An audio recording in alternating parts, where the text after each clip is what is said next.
तो बच्चों class 12th chemistry के पोर्शन में हम लोग अल्कोहल फिनॉल ईथर्स कर रहे थे और पिछले वीडियो में हम लोगों ने प्रिपरेशन ऑफ ईथर भी शुरू कर लिया था और उसमें हम लोग प्रिपरेशन ऑफ ईथर में पहला मेथड और उसका मैकेनिज़्म ये हम लोग देख चुके हैं। ठीक है, ठीक है। आज हम लोग प्रिपरेशन में दूसरा नंबर जा रहे हैं। तो प्रिपरेशन ऑफ ईथर्स, ठीक है। इसमें एक मेथड था acid catalysed dehydration of alcohol, that we had discussed already. और नंबर 2 जो है, सेकंड नंबर, वो क्या है? वो है आपका विलियमसन्स सिंथेसिस ऑफ ईथर्स। ठीक है, ये आपका सेकेंड नंबर है ना। सेकेंड मेथड हो गया विलियमसन सिंथेसिस ऑफ ईथर्स। इसको अभी हम लोग देखने जा रहे हैं। ठीक है, तो देखिए, when haloalkanes are reacted with when haloalkanes are reacted with sodium alkoxide,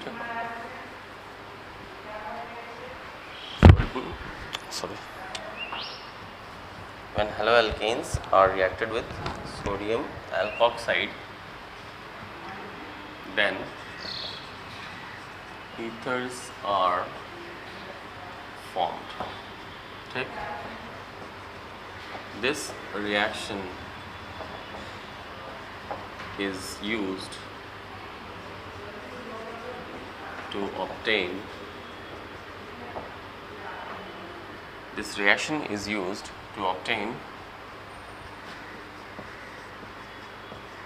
symmetric as well as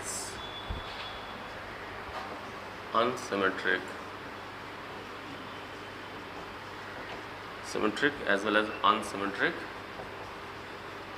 ethers। ठीक है, हम लोग सिमेट्रिक ईथर्स बनाते हैं और अनसिमेट्रिक ईथर्स भी बनाते हैं, है ना।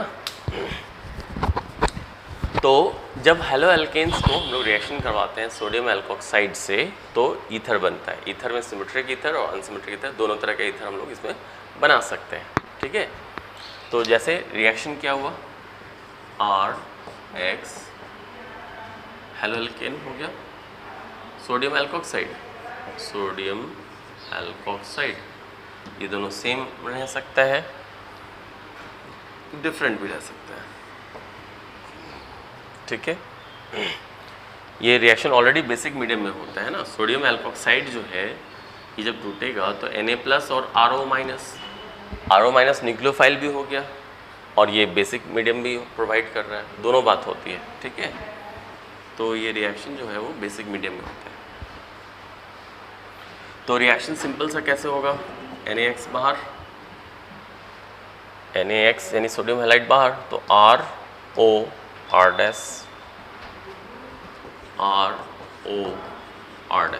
और प्लस सोडियम हैलाइड बाहर हो जाएगा। तो ये जो हमारा मिलेगा वो क्या होगा, ईथर होगा। अब यहाँ पे अगर दोनों एल्काइल होता सेम, जैसे ऐसे भी लिख लेते हैं NaOR, तो दोनों एल्काइल ग्रुप सेम है। यहाँ पे डिफरेंट अगर है तो अनसिमेट्रिकल ईथर, दोनों अगर सेम है तो सिमेट्रिकल ईथर मिलेगा, ROR और प्लस NaX। ठीक है, तो ये जो हम लोगों ने अभी लिखा है यहाँ पे रिएक्शन, ये विलियमसन सिंथेसिस का रिएक्शन है। ठीक है, विलियमसन सिंथेसिस से ईथर बन रहा है, सिमेट्रिकल या अनसिमेट्रिकल। रिएक्शन ऐसे ही होता है, मगर इसमें हम लोगों को कुछ बातों को ध्यान भी रखना होगा। ठीक है, ध्यान क्या रखना है वो देखिए। तो सिमेट्रिकल है जैसे, तो इसमें तो कोई दोनों चूँकि सेम है तो इसलिए कोई फ़र्क नहीं पड़ता। लेकिन अगर अनसिमेट्रिकल है, पहले जरा सा हम लोग सिमेट्रिकल का एग्जांपल लिख लेते हैं तो ज़्यादा बेटर होगा। CH3Cl NaOCH3, ठीक है, बेसिक मीडियम। तो क्या हो जाएगा, NaCl बाहर हो जाएगा, CH3OCH3, CH3OCH3 और NaCl।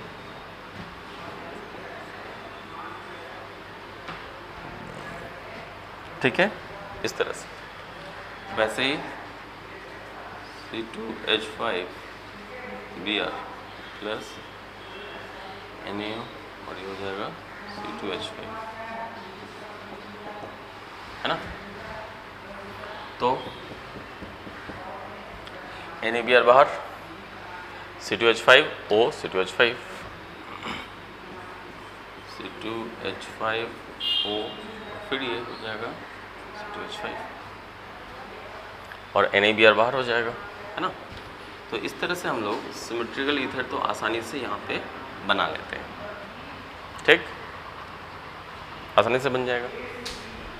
अनसिमेट्रिकल ईथर जो यहाँ पर है, इसके लिए थोड़ा सा हम लोग को कंडीशंस भी ध्यान रखना पड़ेगा ना। तो देखिए क्या कंडीशंस ध्यान रखना होगा, इसको मैं मिटा दे रहा हूँ। देखिए अनसिमेट्रिकल ईथर पे जो हम लोग अभी बात कर रहे थे, जैसे हेलो एल्केन, ठीक, सोडियम एल्कोक्साइड, तो बन गया अनसिमेट्रिकल ईथर और सोडियम लाइट, ठीक है।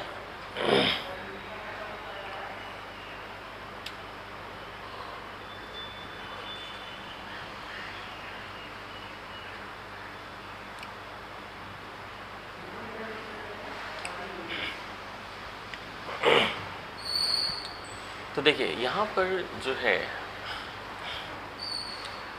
अनसिमेट्रिकल ईथर में हम लोगों को क्या ध्यान रखना है उसमें, कि ये जो हेलो एल्केन होता है, ये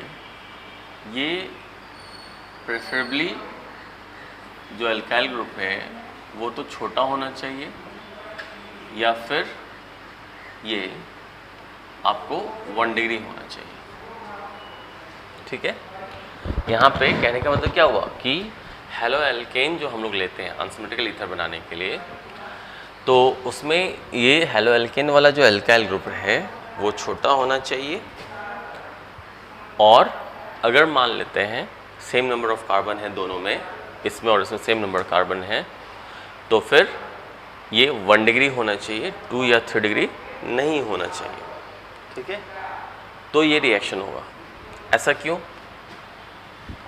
तो देखिए एक तरह से ये लिमिटेशन भी हो गया इसका, लिमिटेशन ऑफ विलियमसन्स सिंथेसिस, ठीक, लिमिटेशंस ऑफ विलियमसन सिंथेसिस। तो यहाँ पे देखिए क्या होता है कि 2 डिग्री और 3 डिग्री हेलो एल्केन्स, 2 डिग्री और 3 degree halo alkanes should not be taken because they have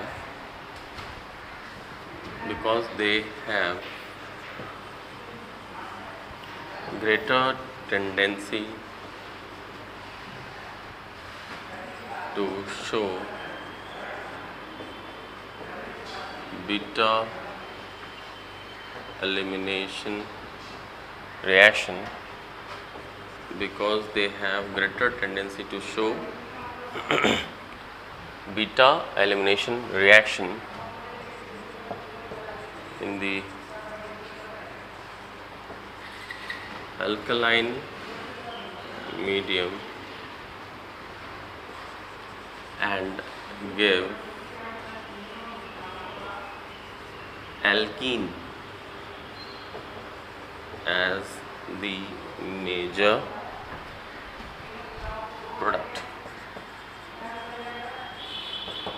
alkene जो है, देखिए यहाँ पे एल्कीन बनेगा, मेजर प्रोडक्ट होगा, बीटा एलिमिनेशन रिएक्शन हो जाएगा। ठीक है, देखिए यहाँ पे क्या ध्यान देना है आपको कि मैंने ये बताया विलियमसन सिंथेसिस में अगर सिमेट्रिकल ईथर बनाना है ROR, यानी यहाँ भी जो एल्काइल रहेगा वही यहाँ भी रहेगा, तो कोई प्रॉब्लम नहीं है, रिएक्शन करवाइए। ठीक है, बट क्या होता है कि अगर डिफरेंट है तो हम लोगों को क्या करना है, या अगर सेम भी है तो हम लोगों को क्या करना है यहाँ पर कि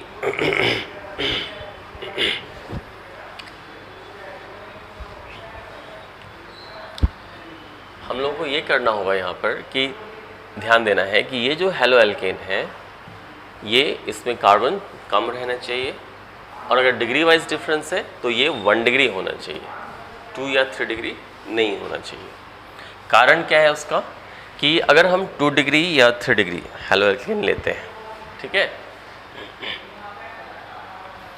तो चूंकि ये रिएक्शन जो होता है मैंने पहले भी बताया कि ये बेसिक मीडियम में होता है ना ये रिएक्शन, तो ये रिएक्शन चूंकि बेसिक मीडियम में होता है तो बेसिक मीडियम में हेलो एल्केन जो होगा 2 डिग्री और 3 डिग्री हेलो एल्केन, उसका ज़्यादा टेंडेंसी होता है बीटा एलिमिनेशन रिएक्शन शो करने का। और बीटा एलिमिनेशन अगर मेनली शो करेगा तो वहाँ पे एल्कीन बनेगा, हम लोग पढ़ चुके हैं, और वो एल्कीन जो होता है वो मेजर प्रोडक्ट होता है, वही मेन बनता है। ठीक है, तो इस कारण से हेलो एल्केन जो लेते हैं वो 2 डिग्री या 3 डिग्री नहीं होना चाहिए, वो 1 डिग्री या छोटा होना चाहिए। ठीक है, तो ये एक तरह से क्या हुआ, लिमिटेशन हुआ। एनसीईआरटी के एक्सरसाइज में लिखा होगा कहीं पे question, right the limitation of Williamson synthesis, तो ये एक लिमिटेशन हो गया। आई बात समझ में? तो इस तरह से हम लोग को ध्यान रखना है। ठीक, तो अब इसका कुछ एग्जाम्पल्स भी हम लोग चाहे तो देख सकते हैं यहाँ पर। जैसे देखिए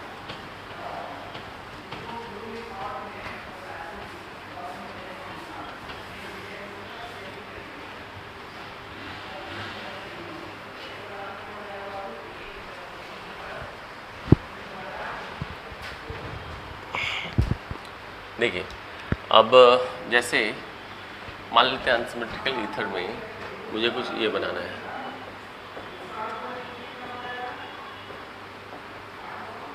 सपोज ये ईथर बनाना है। ठीक है, तो अनसिमेट्रिकल हुआ। ठीक, तो अनसिमेट्रिकल जब हुआ तो आपको छोटा एल्काइल ग्रुप ये है, ये बड़ा है और ब्रांच्ड भी है, तो जो छोटा है उसको आपको क्या रखना है, हेलो एल्केन, तो वो alkyl group halo alkane side में रखेगा, CH3Cl, क्लोरीन ब्रोमीन जो ले लें आप, और NaO, अब R dash, RO R dash, तो R डैश तो ये पूरा हो गया ना, तो वो जो पूरा हो गया R डैश, तो उसको हम लोग कैसे लिखेंगे, CH, ये हो गया CH3, ये हो गया, तो RX plus R dash ONA, तो ये बन जाएगा और NaCl बाई प्रोडक्ट हो जाएगा।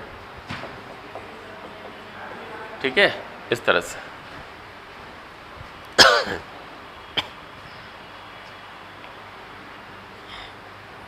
अब यहाँ पर देखिए क्या है, अगर मैं उल्टा करता, ठीक है ना, जैसे suppose CH3 CH CH3 Cl ले लेता और NaO CH3 लेता,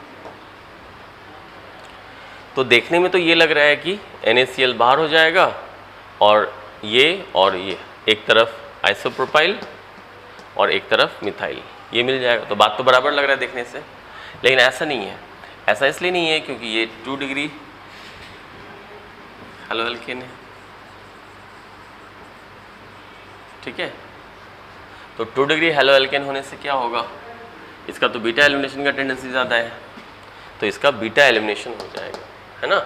ये मेन प्रोडक्ट ईथर नहीं बनाएगा बल्कि ये एल्कीन बना देगा, तो बीटा एलिमिनेशन ये इससे लगा है तो ये अल्फ़ा हो गया, ये चाहे ये बीटा हो गया, तो एक यहाँ से हैलोजन हटाइए, यहाँ से हाइड्रोजन हटाइए, डबल बॉन्ड यहाँ पर डाल दीजिए, तो ऐसे।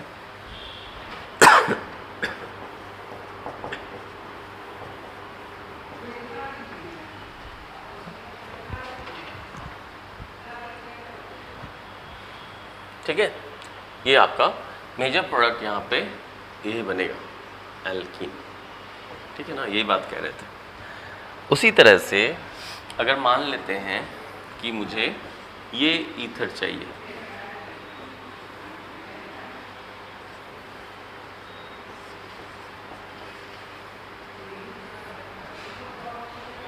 ठीक है, ये ईथर चाहिए, हाँ, और अब वो ईथर बनाने के लिए मुझे एक RX और एक RONA लेना है। तो लेकिन ये जो ईथर है यहाँ पे आप क्या देख रहे हैं, एक अल्काइल ग्रुप मिथाइल है और एक अल्काइल ग्रुप ये है, इसको हम टर्ट ब्यूटाइल बोलते हैं। तो ये बड़ा भी है और ब्रांच्ड भी है, बड़ा भी है और ब्रांच्ड भी है। तो बड़ा और ब्रांच्ड अगर है तो हम लोग उसको हेलोएल्केन तो नहीं लेंगे ना, क्यों? अभी हम लोग पढ़े कि 2 डिग्री या 3 डिग्री हेलोएल्केन लेंगे तो उसका तो बीटा एलिमिनेशन हो जाएगा और वो एल्कीन बनाएगा मेजर प्रोडक्ट, ईथर नहीं बनाएगा। तो इसलिए अगर मुझे ये बनाना है तो मुझे बड़ा वाला जो होगा एल्काइल पार्ट उसको ONA एल्कोक्साइड में रखना है और छोटा वाले को हेलोएल्केन बनाना है। तो छोटा वाले को आप जब हेलोएल्केन बनाएंगे तो CH3Cl हो गया हेलोएल्केन, प्लस जो बड़ा वाला है उसको आपको ये करना है, ठीक है, ONA,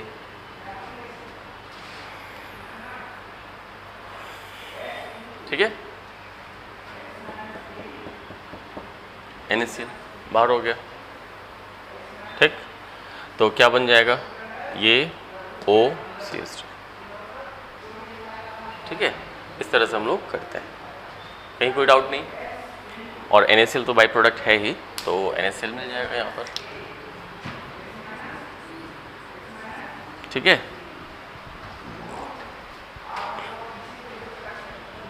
अब जैसे देखिए इसमें अगर मैं उल्टा कर देता है ना, तो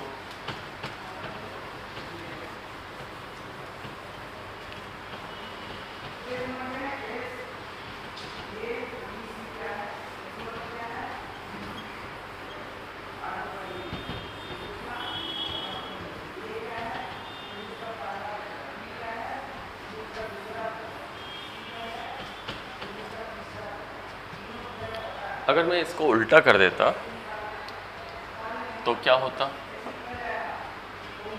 कहने का मतलब CH3 CH3Cl और NaO CH3, मान लीजिए ये होता, ठीक है। तो ये हेलोएल्केन जो है वो कैसा है, 3 डिग्री हेलोएल्केन है। और हम लोग ने क्या पढ़ा कि अगर विलियमसन सिंथेसिस में, क्योंकि वो बेसिक मीडियम में होता है, तो विलियमसन सिंथेसिस में क्या होता है कि अगर हम हेलोएल्केन 2 डिग्री या 3 डिग्री लेंगे तो उसका बीटा एलिमिनेशन होने का टेंडेंसी ज़्यादा होगा और जो मेजर प्रोडक्ट है, जो मेन प्रोडक्ट है, वो क्या बन जाएगा, एल्कीन, ठीक है। तो इस केस में जो मेजर प्रोडक्ट जब हम लिखेंगे तो इसका बीटा एलिमिनेशन कराइए। हेलोजन यहाँ से, ये अल्फ़ा है, ये बीटा है, बीटा और ये भी बीटा, तो तीनों में से कहीं से भी एक हाइड्रोजन निकल जाएगा, एक हेलोजन निकल जाएगा, डबल बॉन्ड आ जाएगा। चाहे यहाँ लिखिए, यहाँ लिखिए, यहाँ लिखिए, बात बराबर है,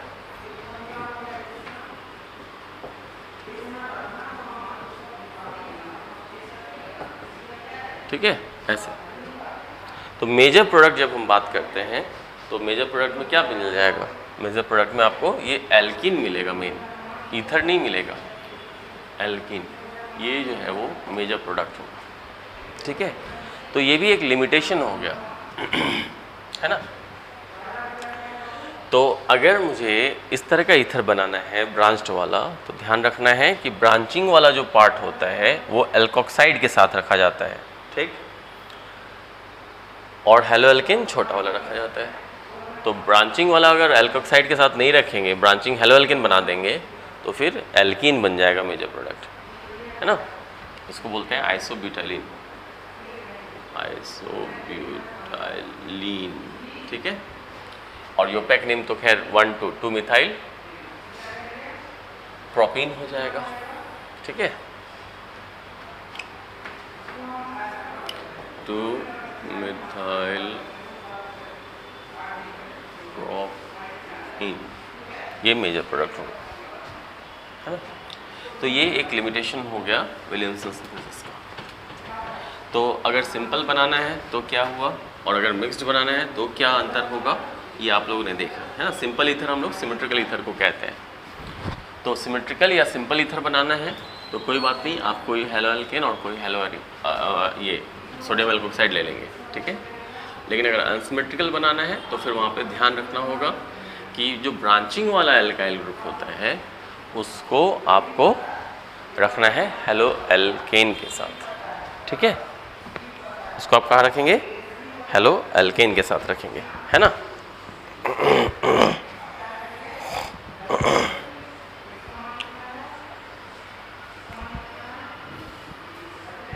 ठीक है, तो ये वाला पार्ट तो हो गया यहाँ तक। अब इस पे आइए, अगर मुझे अब एरोमेटिक ईथर बनाना है, ठीक है, तो क्या करेंगे। देखिए, if aromatic ethers, aromatic ethers मतलब ऐसा ईथर जिसमें बेंजीन रिंग हो, ठीक है। तो if aromatic ethers have to be prepared, अगर हमें एरोमेटिक ईथर बनाना है तो then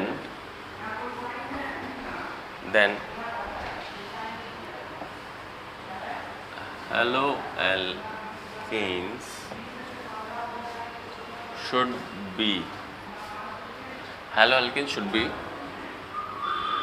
reacted with sodium phenoxide,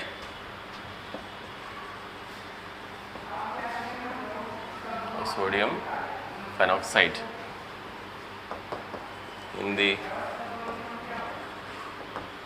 alkaline medium, ठीक है।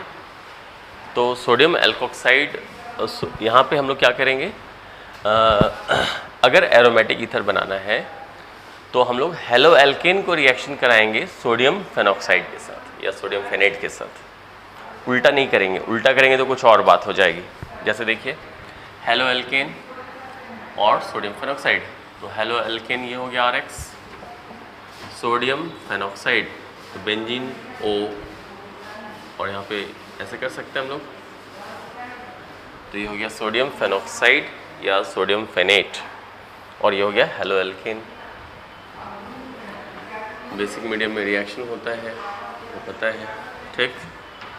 तो क्या होगा, NaX बाहर हो जाएगा,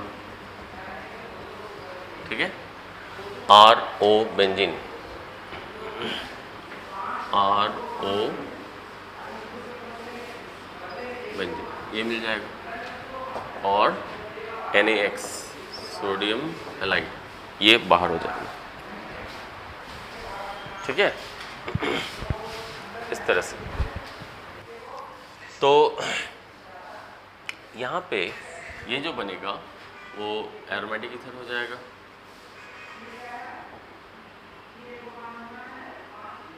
ठीक। एग्जाम्पल के तौर पे जैसे CH3Cl ले लिए, NaO, बेंजीन को ऐसे भी लिख सकते हैं यहाँ पे, या फिर यहाँ पे C6H5 भी लिख सकते हैं, एक ही बात हो जाएगा। ये बेसिक मीडियम, तो NaCl बाहर, CH3O,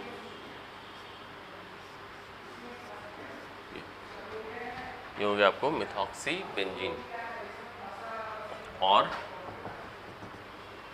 NaCl बाहर,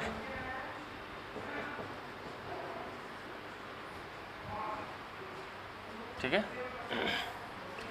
उसी तरह से CH3CH2Br प्लस,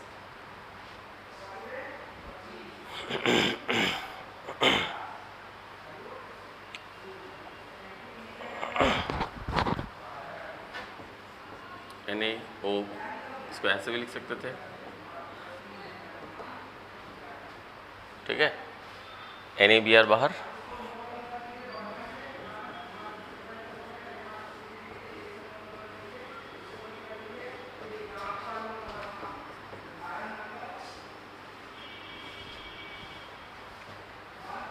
ये क्या हो गया, मिथॉक्सी बेंजीन बोलेंगे इसको, मिथॉक्सी बेंजीन या फिर एनिसोल। ये हो गया इथॉक्सी बेंजीन।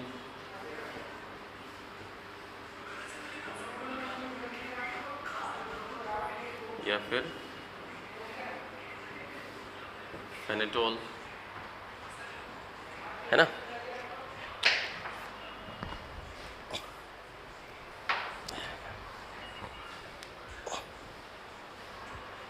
तो इथॉक्सी बेंजीन या फेनेटोल, ठीक है। इस तरह से हम लोग एरोमेटिक ईथर में इस तरह बना लेंगे।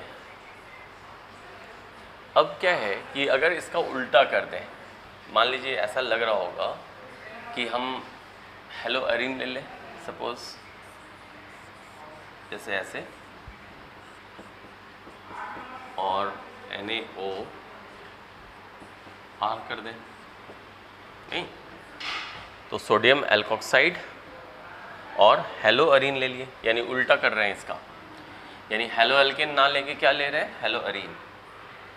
सोडियम फेनॉक्साइड ना लेकर के सोडियम एल्कोक्साइड ले रहे हैं, ठीक है।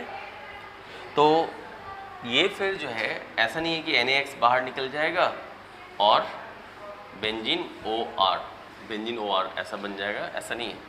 इसमें ईथर आपको नहीं मिलेगा, ठीक है। नो ईथर इज फॉर्म्ड, यहाँ पे ईथर नहीं बनेगा, ठीक है। ईथर क्यों नहीं बनेगा, तो ये भी एक इसका लिमिटेशन है। अगर लिमिटेशन मतलब कमी, इस मेथड का, विलियमसन सिंथेसिस का ये एक कमी हो गया कि अगर मुझे एरोमेटिक ईथर बनाना है तो हम हेलोअरीन और सोडियम एल्कोक्साइड नहीं ले सकते, ठीक है। तो एक्सरसाइज में एक क्वेश्चन होगा, उसमें लिखा होगा, क्वेश्चन में ये पूछा गया होगा कि लिमिटेशंस बताना है विलियमसन सिंथेसिस का, 2 लिमिटेशन आपको बताना है, ठीक है। तो एक लिमिटेशन मैंने लिखा हुआ था, एक लिमिटेशन यहाँ पे आ गया कि आप एरोमेटिक ईथर अगर बनाना है आपको तो आप हेलोअरीन नहीं ले सकते, ये भी एक लिमिटेशन हो गया, ठीक है। तो देखिए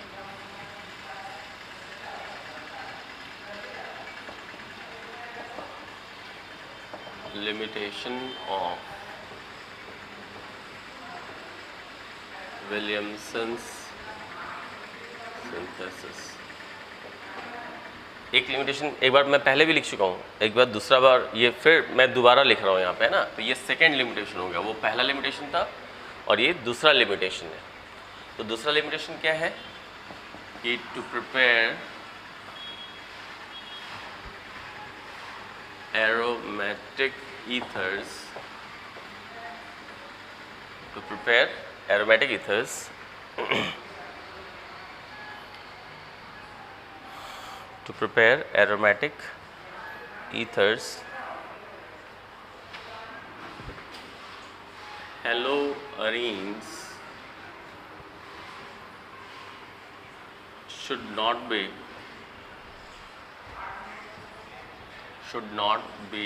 reacted with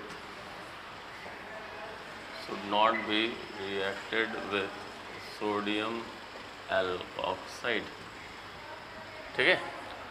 तो to prepare aromatic ether, aromatic ether बनाने के लिए हेलोअरीन जो है उसको हम लोग सोडियम एल्कोक्साइड से नहीं रिएक्शन करा सकते, नहीं कराएंगे, ये कमी हो गई, ठीक है।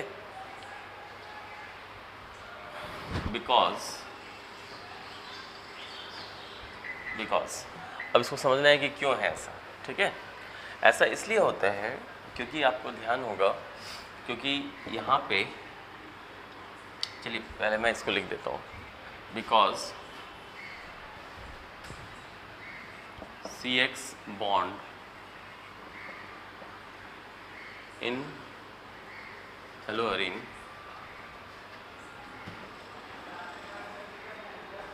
acquires partial double bond character acquires partial double bond character due two plus are effect. ठीक है, acquires partial double bond character due two plus are effect and ऐसे कर लेते हैं एंड CX बॉन्ड लेंथ शॉर्टेंस, छोटा हो जाता है ना, डबल बॉन्ड कैरेक्टर आने से क्या होता है, बॉन्ड लेंथ कम हो जाता है, छोटा हो जाता है bond. CX bond length shortens and become stronger, और वो स्ट्रॉन्ग भी तो हो जाता है। ठीक है, इसलिए क्या होगा, बॉन्ड नहीं टूटेगा। सो CX bond does not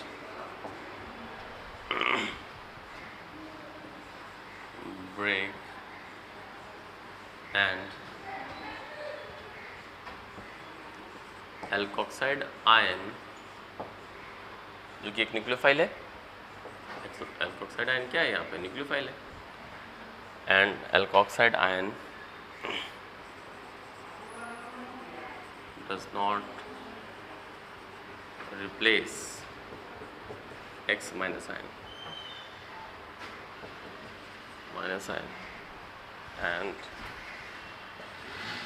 and so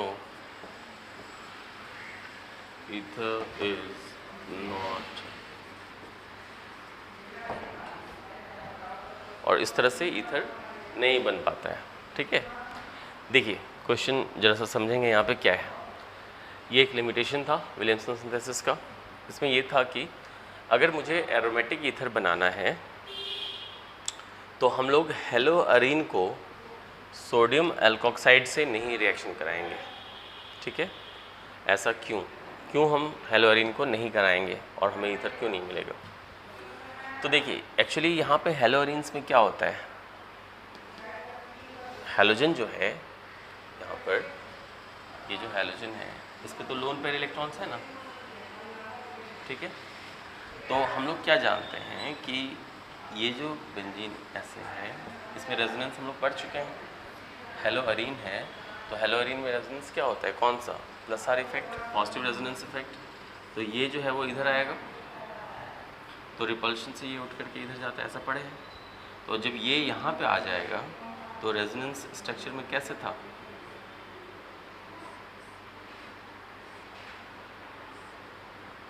ये उठ के इस पे गया, इस पे नेगेटिव, यहाँ डबल और यहाँ पे डबल, ये उठ के इस पे आया तो ये डबल बॉन्ड हो जाएगा, ये डबल बॉन्ड हो गया, और इस पे X है तो ये जब उठ के इस पर आया तो इस पर क्या हो गया, पॉजिटिव चार्ज हो गया कि नहीं होगा, इस तरह से। ठीक है, ये होता है। तो यहाँ पे अब क्या है कि देखिए फिर उसके बाद ये इधर आएगा, फिर ये नेगेटिव यहाँ, ये नेगेटिव यहाँ, तो फिर ये यहाँ, ये नेगेटिव फिर यहाँ, तो ये उठ करके फिर यहाँ पे आ जाएगा। तो कहने का मतलब जो ये जो कार्बन और हैलोजन के बीच का बॉन्ड है उसी को हम लोग लिख रहे हैं यहाँ पे CX बॉन्ड, ये वाला बॉन्ड C है और ये X है तो CX बॉन्ड हो गया ना। तो CX बॉन्ड जो है यहाँ पे प्लस आर इफेक्ट के चलते जो सिंगल बॉन्ड दिख रहा है वो एक्चुअली में थोड़ा सा उसमें डबल बॉन्ड का भी कैरेक्टर है, वो प्योर सिंगल बॉन्ड नहीं है, ये प्योर सिंगल बॉन्ड नहीं है, ये पार्शियल डबल बॉन्ड है। तो पार्शियल डबल बॉन्ड है यहाँ पे, है कि नहीं, कंप्लीट डबल बॉन्ड भी नहीं है, कंप्लीट सिंगल बॉन्ड भी नहीं है। तो पार्शियल डबल बॉन्ड होने से क्या होता है, ये जो कैरेक्टर हुआ यहाँ पे, ये क्या हुआ, आंशिक रूप से इसमें पार्शियल डबल बॉन्ड है, आंशिक रूप से। और पार्शियल जब डबल बॉन्ड है तो क्या होगा, सिंगल बॉन्ड जो होता है वो थोड़ा लंबा होता है, डबल बॉन्ड जो होता है छोटा होता है। सिंगल बॉन्ड लंबा, डबल बॉन्ड छोटा, ट्रिपल बॉन्ड और छोटा, ऐसे होता है ना। तो प्योर सिंगल बॉन्ड रहता है तो बड़ा होता है, लंबा होता है डबल बॉन्ड, मतलब प्योर सिंगल बॉन्ड अगर रहता है यहाँ पे तो बॉन्ड का लंबाई ज़्यादा होता, बॉन्ड कमज़ोर होता, आसानी से टूटता, रिएक्शन हो जाता। लेकिन यहाँ पे रेजोनेंस होता है, रेजोनेंस के चलते ये जो सिंगल बॉन्ड प्योर दिख रहा है वो प्योर सिंगल बॉन्ड होता नहीं है, उसमें आंशिक रूप से डबल बॉन्ड भी आ जाता है। डबल बॉन्ड आ जाने से क्या होता है, बॉन्ड का लेंथ थोड़ा कम हो जाता है, बॉन्ड की लंबाई कम हो जाती है, कम हो गई तो बॉन्ड की लंबाई कम हो जाती है, इससे क्या होता है, बॉन्ड मजबूत हो जाता है। बॉन्ड मजबूत हो जाएगा तो क्या होगा, यहाँ जो एल्कोक्साइड आयन है ये RO- एल्कोक्साइड आयन, ये न्यूक्लियोफाइल की तरह काम करता है, तो ये जो है वो इस पर अटैक करके इसको अलग नहीं कर पाएगा। X- को डज नॉट रिप्लेस X-। ये जो एल्कोक्साइड आयन है, ये जो मैंने लिखा एल्कोक्साइड आयन न्यूक्लियोफाइल, ये X- को यहाँ से नहीं निकाल पाएगा, और जब नहीं निकाल पाएगा तो रिएक्शन तो होगा नहीं, तो ईथर तो बन नहीं पाएगा, है ना। तो यहाँ पे पॉजिटिव रेजोनेंस इफेक्ट हो रहा है, उसके चलते पार्शियल डबल बॉन्ड आ रहा है, और उससे क्या होगा, पार्शियल डबल बॉन्ड आने से क्या हो जाएगा, बॉन्ड का लंबाई कम हो जाएगा ना, तो बॉन्ड लेंथ शॉर्टन्स, कम हो जाएगा, बॉन्ड का लंबाई कम हो जाएगा, बॉन्ड का लंबाई कम हो जाएगा तो बॉन्ड और स्ट्रांग हो जाएगा, बॉन्ड बिकम्स स्ट्रॉन्गर, बॉन्ड मजबूत हो जाएगा, और मजबूत हो जाएगा तो क्या होगा, CX बॉन्ड नहीं टूटेगा, CX bond does not break, नहीं टूटेगा, और नहीं टूटेगा तो ईथर नहीं बनेगा, ठीक है। तो ये भी एक लिमिटेशन हो गया, है ना। तो ये हम लोग को ध्यान रखना है कि अगर एरोमेटिक ईथर बनाना है तो क्या करना है, ठीक है, और अगर ब्रांच्ड ईथर बनाना है तो क्या करना है, ठीक है। तो इस तरह से हम लोग आराम से एरोमेटिक ईथर बना लेंगे विलियमसन सिंथेसिस से। हम लोग अनसिमेट्रिकल ईथर वो भी बना लेंगे विलियमसन सिंथेसिस से, ठीक है। और अगर सिमेट्रिकल ईथर बनाना है तो वो तो बना ही लेंगे, ठीक है। तो इस तरह से विलियमसन सिंथेसिस जो होता है वो काफ़ी इम्पॉर्टेंट रिएक्शन माना जाता है ना, ऑर्गेनिक केमिस्ट्री में, इसलिए क्योंकि विलियमसन सिंथेसिस से हम लोग हर तरह का ईथर बना सकते हैं, है कि नहीं, बस थोड़ा सा कंडीशंस को याद रखना है, इसलिए विलियमसन सिंथेसिस काफ़ी इम्पॉर्टेंट माना जाता है। और जो इसके पहले हम लोगों ने पढ़ा एसिड कैटलाइज्ड हाइड्रेशन, है ना, उसमें क्या था कि हम लोग सिर्फ सिमेट्रिकल ईथर बना सकते थे, वहाँ पे अनसिमेट्रिकल ईथर बनाने के लिए चांस नहीं था, ठीक है। तो इन बातों को हम लोग को थोड़ा सा ध्यान रखना होगा, ठीक है। तो ये तो बात हो गई प्रिपरेशन ऑफ ईथर को लेकर के, ठीक है। चलिए अब हम लोग थोड़ा सा बात करेंगे फिजिकल प्रॉपर्टीज में। फिजिकल प्रॉपर्टीज ऑफ ईथर्स, ठीक है। तो देखिए, जैसे अगर हम लोग पहला एक देख लें बॉइलिंग पॉइंट, ईथर की बात कर रहे हैं, बॉइलिंग पॉइंट। तो देखिए जैसे कि बॉइलिंग पॉइंट में अगर कंपेरेबल मॉलिक्यूलर मास है, यानी कि मॉलिक्यूलर मास लगभग बराबर है, तो हाइड्रोकार्बन्स जो होता है उससे ज़्यादा बॉइलिंग पॉइंट ईथर का होता है, ये किसी क्लास में डिस्कस भी कर चुके हैं, और इससे ज़्यादा जो है वो अल्कोहल्स का होता है, ऐसे पढ़े हम लोग, है ना। ऐसा इसलिए होगा, ईथर में तो वेंडरवाल मतलब जो हाइड्रोकार्बन्स होते हैं इसमें मेनली क्या है, वेंडरवाल फोर्स है, तो वेंडरवाल फोर्स काफ़ी वीक फोर्स होता है, तो जो हाइड्रोकार्बन होगा उसके जो डिफरेंट मॉलिक्यूल्स होंगे उनके बीच में वीक वेंडरवाल फोर्स होता है, ठीक। ईथर्स जो होते हैं वो एक पोलर कंपाउंड है ना, ईथर जो है वो एक पोलर कंपाउंड है, मगर इसका डायपोल मोमेंट बहुत कम होता है, ठीक है। तो इसलिए क्या होगा,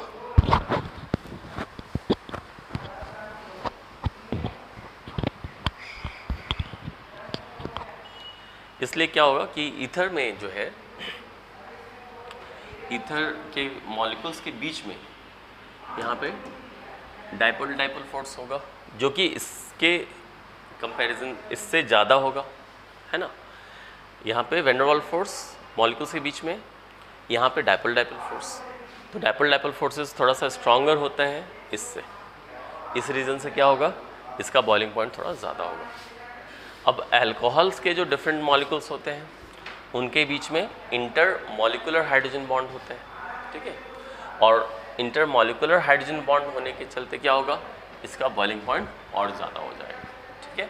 तो इस तरह से ये ऑर्डर हम लोगों को ध्यान रखना है, ठीक। तो यहाँ पे हम लोग ये कह सकते हैं हाइड्रोकार्बन्स, क्या ऐसा लिखे,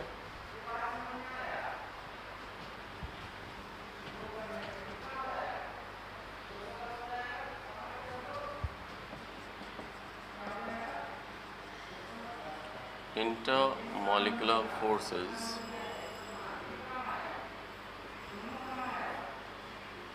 between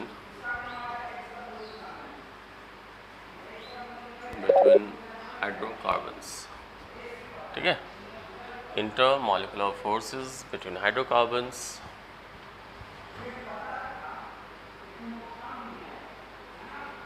are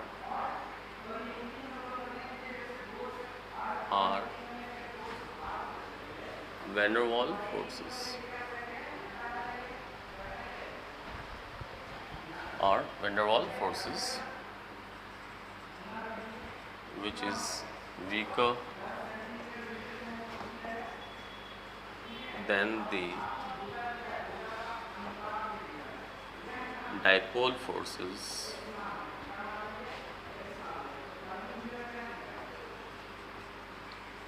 between the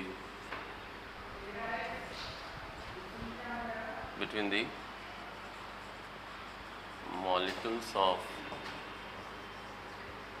ethers। Ethers के जो मॉलिक्यूल्स होते हैं उनके बीच में डायपोल फोर्सेस होता है जो कि स्ट्रॉन्गर है किससे, वैन डर वाल्स फोर्स जो इसमें मौजूद होता है, इसके मॉलिक्यूल्स के बीच में जो मौजूद होता है उससे, इसलिए ईथर का ज़्यादा होगा। So ethers have more boiling point than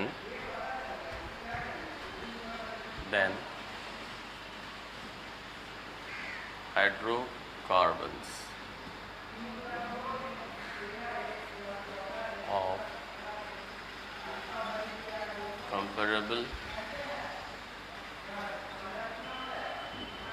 molecular mass, है ना। तो अगर मॉलिक्यूलर मास कंपेरेबल है यानी कि लगभग में बराबर है तो उस केस में जो हाइड्रोकार्बन्स होगा उसका बॉइलिंग पॉइंट कम होगा और जो ईथर होगा उसका बॉइलिंग पॉइंट ज़्यादा होगा, ठीक है।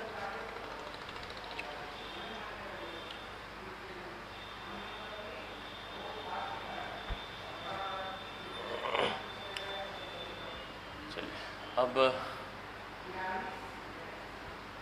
इस दोनों में कंपेयर करते हैं। तो अल्कोहल्स के जो डिफरेंट मॉलिक्यूल्स हैं उनके बीच में तो हाइड्रोजन बॉन्ड होगा, तो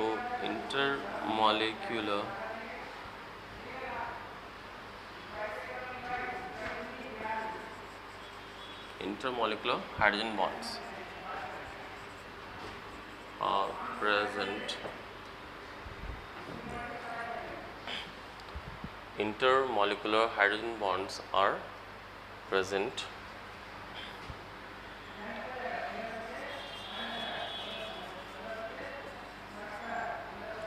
intermolecular hydrogen bonds are present between the molecules of alcohols, between the molecules of alcohols which is stronger than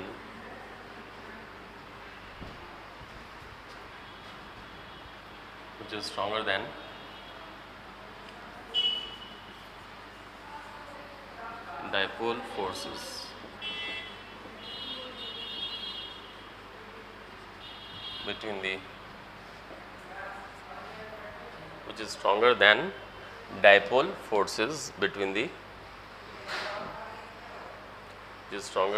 dipole forces between the intermolecular hydrogen bond are hydrogen bonds are alcohol which is stronger than dipole forces between the molecules of ethers. So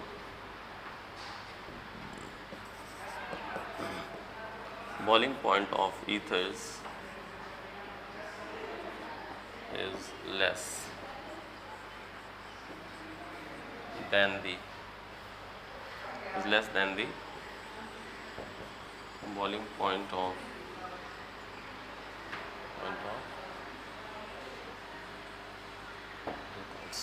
ठीक है।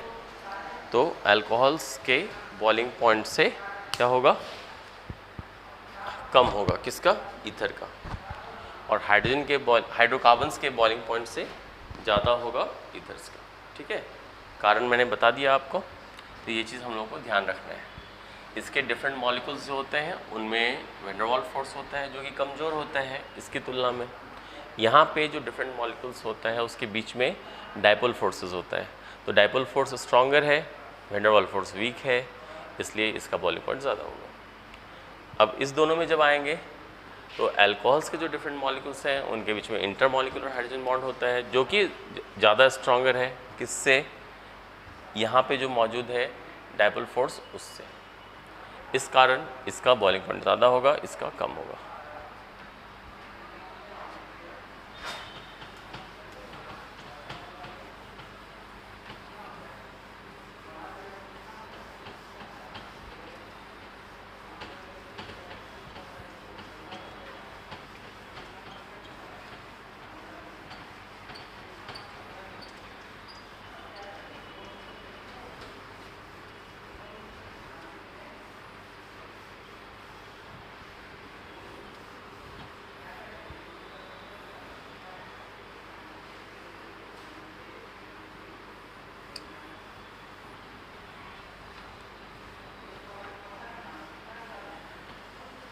चलिए, तो ये तो बात हो गई boiling point को लेकर के, है ना।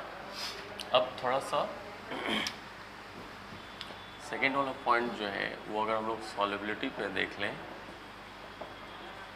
तो देखिए क्या होता है कि अल्कोहल और ईथर्स, जैसे अल्कोहल है ROH, ये जो है वो वाटर के साथ इस तरह से इंटरमॉलिक्यूलर हाइड्रोजन बॉन्ड बनाता है। तो जैसे अल्कोहल बनाता है वैसे ये ईथर हो गया ROR, है ना। तो ये जो है वो वाटर के साथ इस तरह से, ये वाटर, अल्कोहल, ईथर, तो जैसे ये बनाता है वैसे ये भी बनाता है। ठीक है, और बस यहाँ पे अंतर क्या है, H और R का। तो जितना इंटरमॉलिक्यूलर हाइड्रोजन बॉन्ड ये बना रहा है वैसे ये भी बना रहा है। तो इसलिए दोनों का जो सॉल्युबिलिटी होता है वो लगभग बराबर होता है। यानी सॉल्युबिलिटी बोल दें या घुलने की जो क्षमता होती है, मिसिबिलिटी बोल दें, दोनों जो है वो सेम होता है अल्कोहल और ईथर्स के केस में। ठीक है, तो ये जो बॉन्ड मैं डॉटेड लाइन से शो कर रहा हूँ ये क्या है, ये जो मैं डॉटेड लाइन से शो किया ये है इंटर मॉलिक्यूलर हाइड्रोजन बॉन्ड। ठीक है, तो यहाँ पे लिख सकते हैं the extent of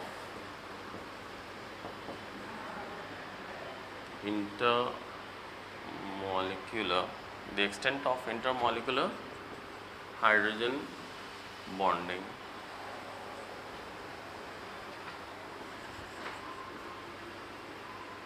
between alcohol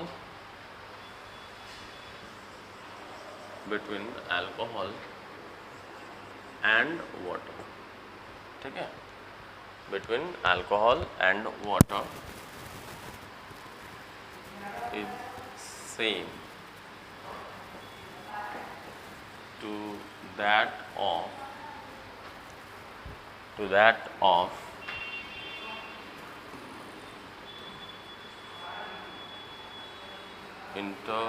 molecular hydrogen bonding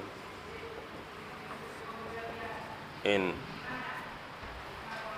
intermolecular hydrogen bonding in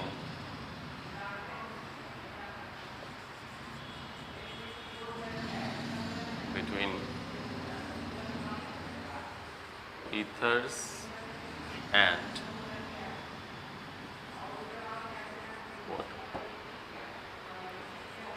So the miscibility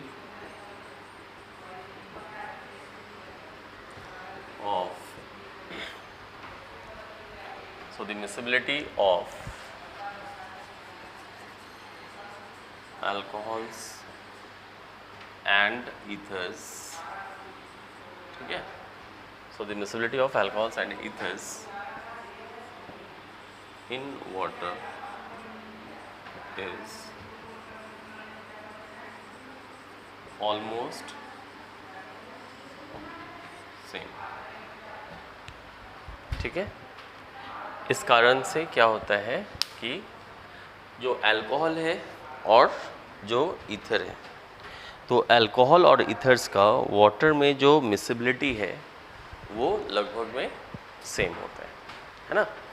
ठीक है, तो ये जो बात थी वो हम लोग अभी जो डिस्कस कर रहे थे, ये क्या था? ये आपका फिज़िकल प्रॉपर्टीज़ था, ठीक है?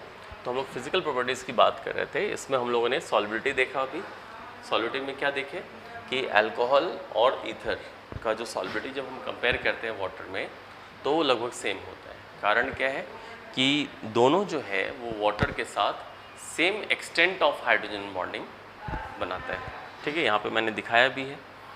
इस कारण से दोनों का सॉल्युबिलिटी या मिसिबिलिटी सेम होता है, ठीक है? दूसरा जो फिज़िकल प्रॉपर्टी हम लोग देख चुके हैं वो है बॉइलिंग पॉइंट।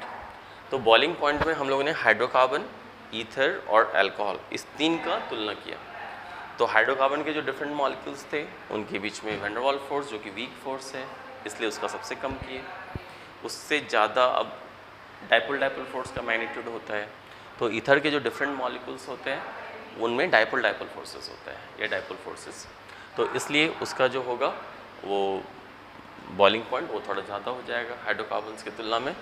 और अल्कोहल्स में हम लोग पहले ऑलरेडी पढ़ चुके हैं, उसमें अल्कोहल्स में तो बहुत ज़्यादा एक्सटेंसिव इंटरमॉलिक्यूलर हाइड्रोजन बॉन्डिंग होता है। इस कारण से क्या होगा कि अल्कोहल्स का बॉइलिंग पॉइंट काफ़ी ज़्यादा होता है ईथर्स की तुलना में, ठीक है? तो ये सारी बातें यहाँ पर हम लोग फिजिकल प्रॉपर्टीज़ का कर चुके हैं ऑलरेडी।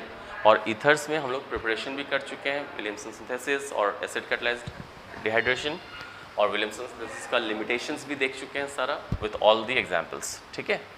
अब जो है हम लोग इसके बाद अगले वीडियो में केमिकल रिएक्शंस ऑफ ईथर पे आएंगे, ठीक है?